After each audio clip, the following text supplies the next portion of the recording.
جھٹکا 100 تلواروں کے ضرب سے بھی زیادہ ہوا کرتا ہے۔ اے رسول اعظم صلی اللہ علیہ وسلم کے دیوانوں، ہم میں کون ہے جو یہاں پرماننٹ رہنے کے لیے آیا؟ ہر شخص اس دنیا سے جانے کے لیے آیا،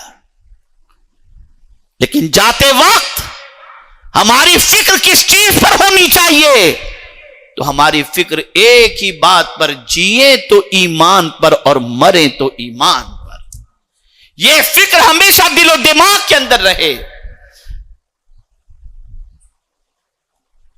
یہ فکر ہمیشہ اپنے بچوں کے دلوں کے اندر پیدا کرنے کی کوشش کی جائے، بچوں کو ایمان کی اہمیت بتائی جائے، اور صاحب ایمان کا مقام بھی بچوں کو بتایا جائے۔ میرے پیارے آقا صلی اللہ تعالی علیہ وسلم کے پیارے دیوانوں، آئیے میں آپ کو سمجھاتا ہوا چلوں، امام غزالی رحمت اللہ تعالی علیہ نے کتنی پیاری بات فرمائی ہے۔ اللہ اکبر۔ میرے پیارے آقا صلی اللہ تعالی علیہ وسلم کے پیارے دیوانوں، امام غزالی رحمت اللہ تعالی علیہ فرماتے ہیں کہ ایمان سلب ہونے کے سلسلے میں قرۃ الابصار کے اندر امام غزالی رحمت اللہ تعالی علیہ کا ایک ارشاد موجود ہے۔ فرماتے ہیں کس طریقے سے آخری وقت ایمان سلب کرنے کی شیطان کوشش کرتا ہے، اس کے حوالے سے اللہ اکبر امام غزالی نے ایک حدیث بیان فرمائی۔ فرماتے حدیث شریف میں امام غزالی فرماتے ہیں شیطان بندے کے پاس نزع کے وقت آتا ہے، جب جسم سے روح کے نکلنے کا وقت ہوتا ہے نا، تب شیطان آتا ہے، اور جانتے ہیں وہ وقت کتنا خطرناک ہوتا ہے اور مرنے والے کی کیا کیفیت ہوتی ہے؟ فرمایا گیا اتنی شدت کی پیاس مرنے والے کو لگتی ہے کہ جس کی کوئی انتہا نہیں، لیکن ہو سکتا ہے کہ اس موقع پر کوئی ایک گھونٹ پانی پلا دے تو اس کی پیاس بجھ جائے، لیکن کچھ ایسے کم نصیب ہوں گے کہ انہیں 7 سمندر کا بھی پانی پلا دیا جائے تو ان کی پیاس نہیں بجھے گی۔ وہ کون ہیں؟ تو فرمایا گیا بے نمازی کو سکرات کے عالم کے اندر اگر 7 سمندر کا بھی پانی پلا دیا جائے تو اس کی پیاس نہیں بجھ سکتی۔ آسانی سے نماز ترک کرنے والوں، کیا موت سے پہلے اس مرحلے سے نہیں گزرنا؟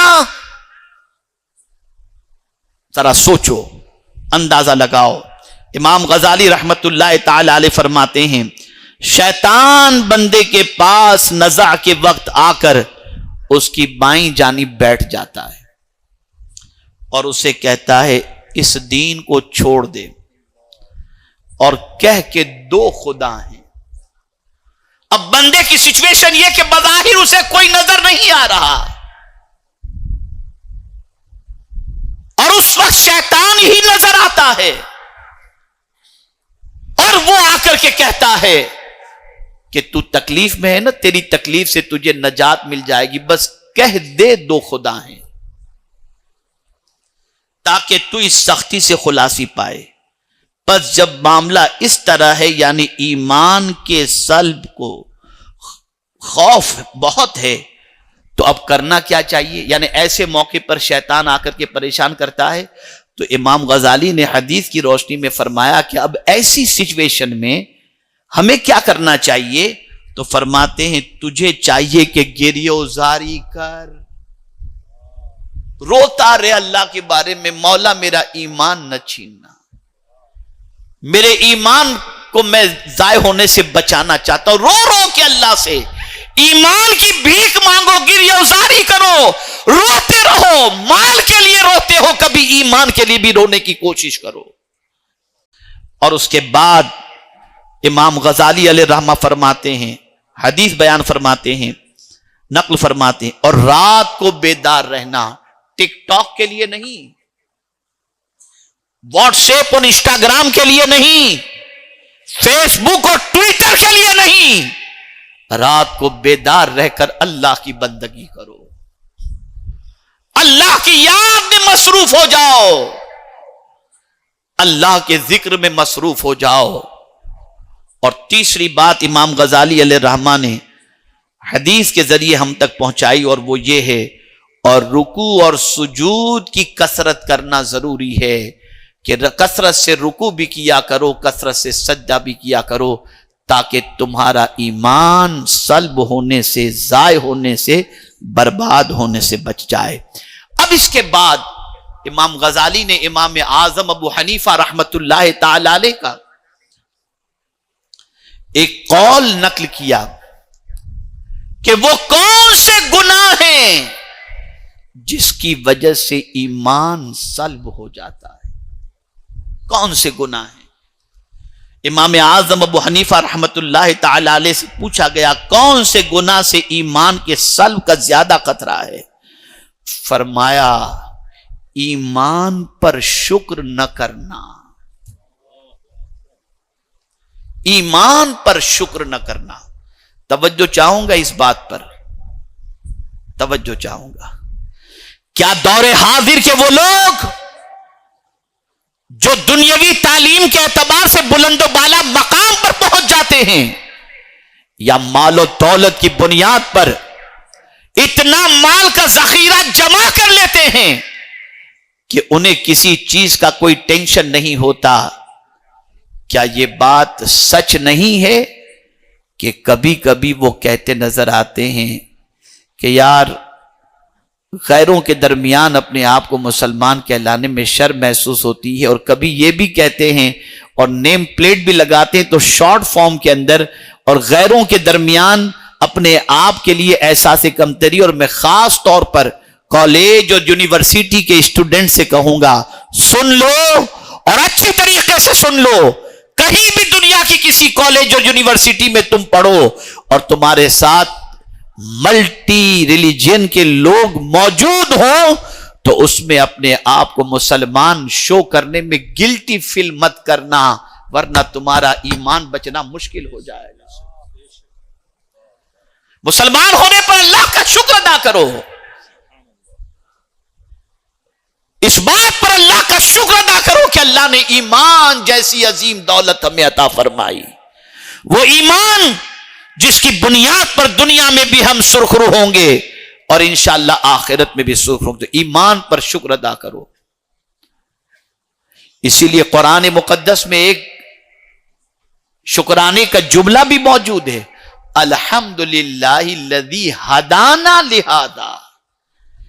اے اللہ تیرا شکر ہے کہ تو نے یہ ہدایت ہمیں عطا فرمائی، یعنی ہمیں ایمان کی دولت عطا فرمائی۔ زبان پر یہ کلمہ کبھی نہیں آنا چاہیے کہ غیر کہاں سے کہاں پہنچ گیا، ہم کہاں سے کہاں ہیں۔ میاں سب کو چھوڑیے، آپ کو جو دولت اللہ نے دی ہے اس دولت کا مقابلہ کوئی دوسری دولت کر ہی نہیں سکتی، اور وہ دولت ہے ایمان کی دولت۔ مومن ہونے پر اللہ کا شکر ادا کرو، مومن ہونے پر گلٹی فیل مت کرو، مومن ہونے پر اللہ کا شکر ادا کرو۔ تو امام اعظم ابو حنیفہ علیہ رحمہ فرماتے ہیں کہ جو گناہ ایمان کے سلب ہونے کا ذریعہ ہے اس میں سے پہلا یہ ہے کہ ایمان پر شکر نہ کرنا، اس لیے ایمان پر شکر ادا کریں۔ اور دوسری چیز برے خاتمے سے بے خوف ہو جانا، ڈرنا ہی نہیں کہ خاتمہ خراب ہوگا یا کچھ نہیں۔ جو آج کہتے نا ارے دیکھا جائے گا، مجھے ایک واقعہ یاد آ رہا ہے ایک بزرگ کا۔ بنی اسرائیل کے ایک عابد تھے، وہ عابد ایسی جگہ رہتے تھے جو پہاڑ سے بالکل قریب تھی۔ ایک دن اچانک پتھر کے پہاڑ کو دیکھا، کالے پتھروں کو دیکھا، مان زبان سے جملہ نکلا، کاش ان کالے پتھروں پر بھی ہریالی ہو جاتی۔ بس یہ کہنا تھا کہ غیب سے ندا آتی ہے، اے میرے بندے، اپنی عبادت کے ذریعے تو خود کو اتنا بڑا سمجھنے لگا کہ میری کاریگری میں بھی عیب نکال رہا ہے۔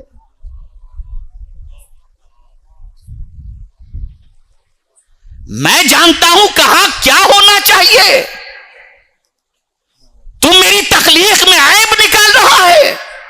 اللہ کے ولی تھے، قسم کھالی کہ جب تک کہ میری معافی کا پروانہ رب کی طرف سے نہیں ملے گا تب تک میں کھانا نہیں کھاؤں گا۔ چھوڑ دیا کھانا کھانا ہو۔ غیرت تھی، احساس تھا، چھوڑ دیا کھانا۔ کچھ عرصے کے بعد محلے کے نوجوان جانتے تھے یہ اللہ والے ہیں، پہنچے ان کے پاس، عرض کیا حضور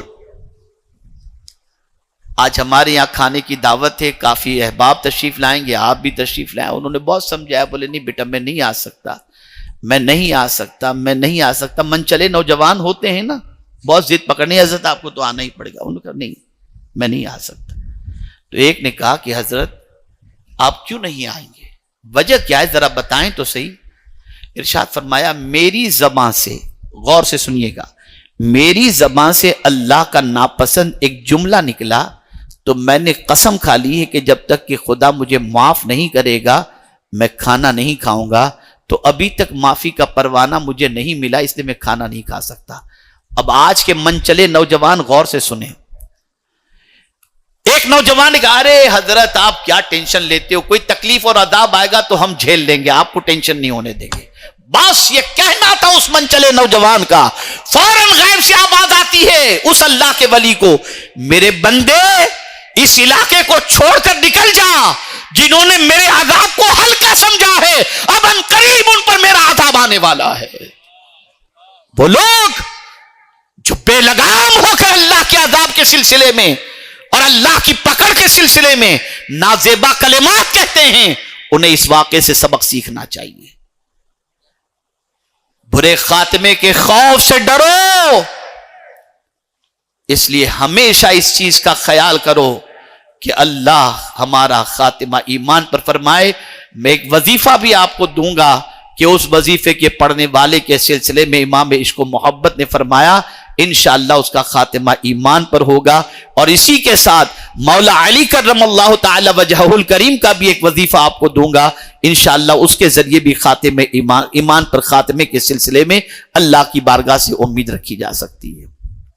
تو دوسرا گناہ برے خاتمے سے بے خوف ہونا۔ اور پھر امام اعظم ابو حنیفہ رحمت اللہ تعالی علیہ فرماتے ہیں تیسرا گناہ اللہ کے بندوں پر ظلم کرنا۔ اللہ کے بندوں پر ظلم کرنا۔ آج کبھی کوئی شوہر بیوی پر ظلم کر رہا ہے، کوئی سیٹھ نوکر پر ظلم کر رہا ہے، کوئی ٹرسٹی ملازمین پر ظلم کر رہا ہے۔ ظلم سے اپنے ہاتھ کو کھینچ لو، اس لیے کہ یہ وہ گناہ ہے جس کی وجہ سے خاتمہ خراب ہونے کا اندیشہ ہے۔ میرے پیارے آقا صلی اللہ علیہ وسلم کے پیارے دیوانوں، اور بہت ساری تفصیلات ہیں، میں اس طرف جانے کی بجائے اب آئیے تھوڑے سے مضمون کو سمیٹتے ہوئے عرض کروں۔ جب ہم جان گئے قرآن کی روشنی میں کہ موت کی تکلیف حق ہے، سکرات کی تکلیف حق ہے، اور خود حضور صلی اللہ علیہ وسلم اللہ کی بارگاہ میں دعا کرتے اللہم ہون علی سکرات الموت، اے اللہ موت کی تکلیف مجھ پر آسان فرما دے، اپنی امت کی تعلیم کے لیے حضور یہ دعا کیا کرتے تھے۔ تو آپ اندازہ لگائیں کتنی تکلیف ہوگی۔ آپ نے کبھی محسوس کیا آپ نے سکرات کے عالم میں جو ہوتا ہے وہ بیچارہ بول بھی نہیں پاتا، سب سے پہلے اس کی زبان بند کر دی جاتی ہے۔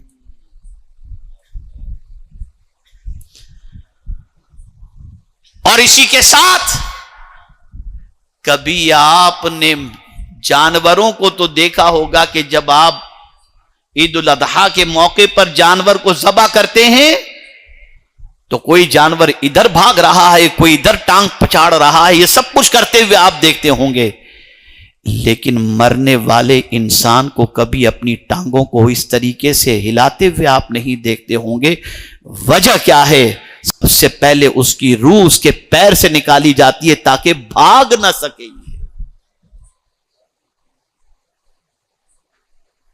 موت کی سکرات حق ہے قرآن نے کہا۔ تو اب کیا اس سے بچنے کا اور اس وقت کی آسانی کا کیا طریقہ ہے؟ بس یہ سبق سیکھ کر کے جاؤ۔ آج لگایا ہوگا کسی سے دل آپ نے، کسی کی محبت کا چراغ جلایا ہوگا دل میں آپ نے، لیکن کوئی اس وقت اس سچویشن کے اندر ممکن ہے کہ آپ کی مدد کے لیے نہ آئے. ایک ذات ہے جس کے بارے میں اعلی حضرت عظیم البرکت امام عشق و محبت رہنمائی کرتے ہوئے نظر آتے ہیں. وہی نزع کے وقت جب شیطان ایمان کو چھیننے کی کوشش کرتا ہے, ایمان کو سلب کرنے کی کوشش کرتا ہے, تو اعلی حضرت کہتے ہیں یا الہی, یا الہی, اللہ سے عرض کرتے ہیں یا الہی بھول جاؤں نزع کی تکلیف کو, یا الہی بھول جاؤں نزع کی تکلیف کو, شاید یہ دیدار حسن مصطفیٰ کا ساتھ ہو کہ جب میرے نزع کا عالم ہو تو اس وقت میں مصطفیٰ کا دیدار کر رہا ہوں تاکہ میری جتنی بھی نزع کی تکلیف ہے وہ ساری تکلیفیں دور ہو جائیں. لیکن یہ دیدار کا جذبہ پیدا کس کے دل میں ہوگا؟ وہ جو مصطفیٰ پیارے سے دل سے محبت کرتا ہوگا, ان کی سیرت پڑھتا ہوگا, ان کی رہنمائی کے اندر زندگی گزارتا ہوگا, ان کو آئیڈیل بناتا ہوگا, ان پر درود پڑھتا ہوگا. خدا کی قسم یاد رکھیں, دنیا کی تکلیف ہو یا سکرات کی تکلیف ہو یا محشر کی تکلیف, اگر ان ساری تکلیفوں میں کوئی ذات کام آ سکتی ہے تو آمنہ کا لال اور مدینے کے تاجدار کام آ سکتے ہیں. ان سے اپنے تعلق کو مضبوط کرو, ان سے اپنے رشتے کو مضبوط کرو. ہر مصیبت میں کام آنے کے لیے اللہ نے اپنے محبوب کو ہمیں عطا فرمایا, کاشف الغمہ فرمایا. ہر مصیبت کے لیے ہمارے مصیبتوں کو چھانٹنے والے بنا کر اللہ عز و جل نے اپنے محبوب صلی اللہ علیہ وسلم کو اس فرش گیتی پر بھیجا. تعلق قائم کرو مدینے کے تاجدار سے, اسوہ حسنہ اپناؤ مدینے کے تاجدار کا. رات کی تاریکی کے اندر کسی اور چیز کو دیکھنے کی بجائے اس نیت سے درود پڑھو کہ مدینے کے تاجدار کی زیارت نصیب ہو جائے.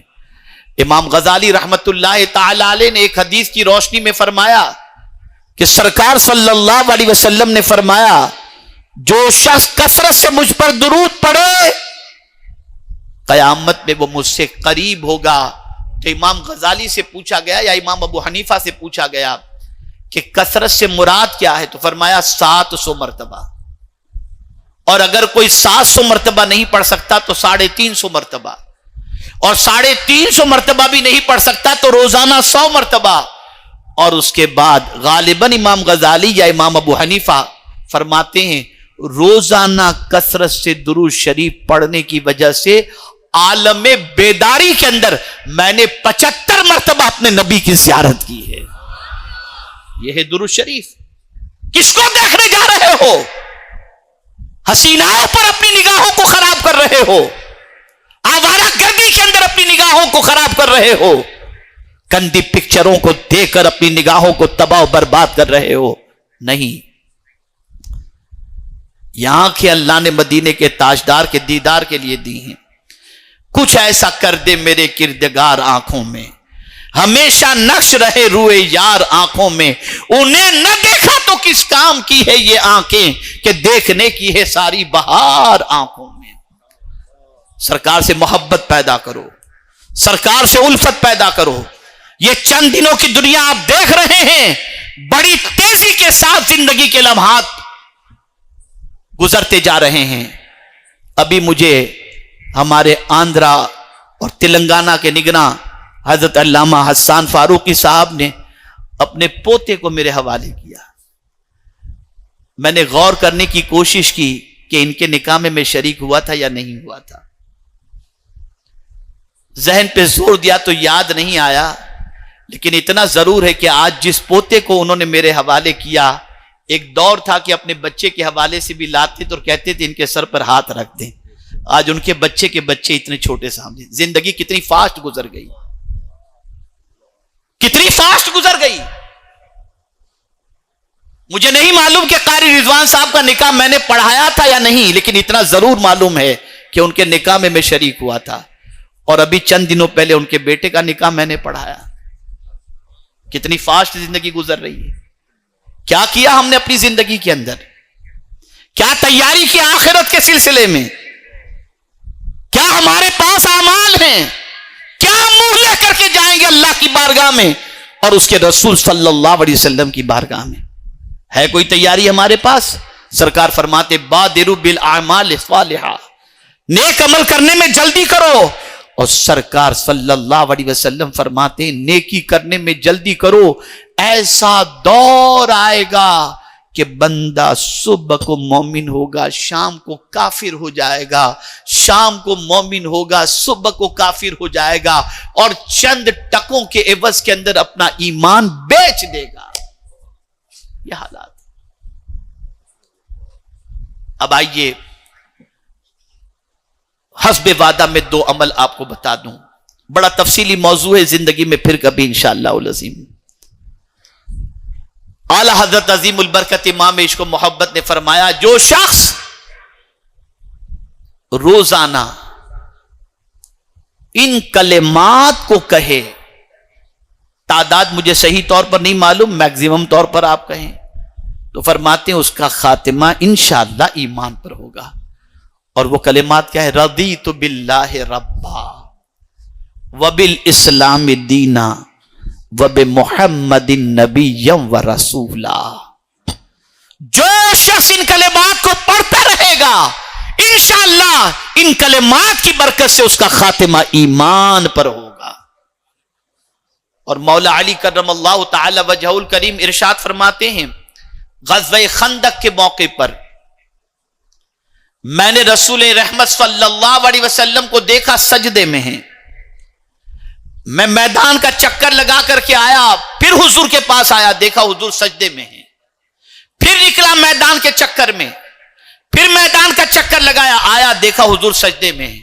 فرماتے میں نے میدان کے 7 چکر سچویشن کو جانچنے کے لیے لگائے، اور جب پلٹ کر آیا تو حضور کو سجدے میں دیکھا. اور پھر اللہ عز و جل نے غزوہ خندق میں ہم کو فتح عطا فرمائی. اور فتح کی وجہ کیا تھی؟ وجہ کیا تھی؟ تو مولا علی کرم اللہ تعالی وجہ الکریم فرماتے ہیں کہ سجدے میں سرکار یا حی یا قیوم پڑھ رہے تھے. اور پھر مولا علی نے فرمایا جو شخص فجر کی نماز کے بعد اور مغرب کی نماز کے بعد 41 مرتبہ یا حی یا قیوم پڑھے انشاءاللہ اس کا خاتمہ ایمان پر ہوگا. یہ سیکھ کر کے جاؤ، آج سے ایمان کی حفاظت کرو. ایمان کو سب سے بڑا سرمایہ سمجھو اور ایمان کو سب سے بڑی دولت سمجھو. اور یہ ایمان کی حفاظت ہوگی اچھی صحبتوں کی بنیاد پر، صاحب ایمان کی صحبت کی بنیاد پر، ایسے لوگوں کی صحبت کی بنیاد پر جن کے سینے میں ایمان اور مصطفیٰ جان رحمت صلی اللہ علیہ وسلم کی محبت موجود ہوگی. بڑے پرخطر دور سے ہم گزر رہے ہیں اور اس دور کے اندر ایمان کی حفاظت بے پناہ ضروری ہے. سنی دعوت اسلامی کا مقصد یہی ہے کہ آپ اس تحریک سے وابستہ ہو کر اپنا ایمان بھی محفوظ کرنے کی کوشش کریں اور گناہوں کے دلدل سے نکل کر اعمال صالحہ کے مرتکب ہو جائیں، اعمال صالحہ کے کرنے والے بن جائیں، تاکہ اللہ عز و جل دنیا بھی سنوار دے اور آخرت بھی سنوار دے. جاتے جاتے سنی دعوت اسلامی کے حوالے سے 2 جملے عرض کر دوں، 2 الفاظ آپ کی سماعتوں کے حوالے کر دوں. یہ ہے سنی دعوت اسلامی کا مقصد، correct and connect. Correct and connect. اصلاح کرو، اللہ اور اس کے رسول سے جوڑو. کنیکٹ کرو اللہ اور اس کے رسول سے، اور اس سے کنیکٹ کرنے کے لیے راستہ ہے سنی دعوت اسلامی. جب اس پلیٹ فارم پر آپ آئیں گے تو انشاءاللہ العظیم اعمال کی اصلاح بھی ہوگی اور اللہ اور اس کے رسول جل جلالہ صلی اللہ تعالی علیہ وسلم سے تعلق بھی قائم ہوگا. علماء باعمل کی صحبت اختیار کرو، مشائخ اعظام کی صحبت اختیار کرو، قرآن سے تعلق کو مضبوط کرو، نماز کی پابندی کرو، گناہوں سے بچنے کی کوشش کرو.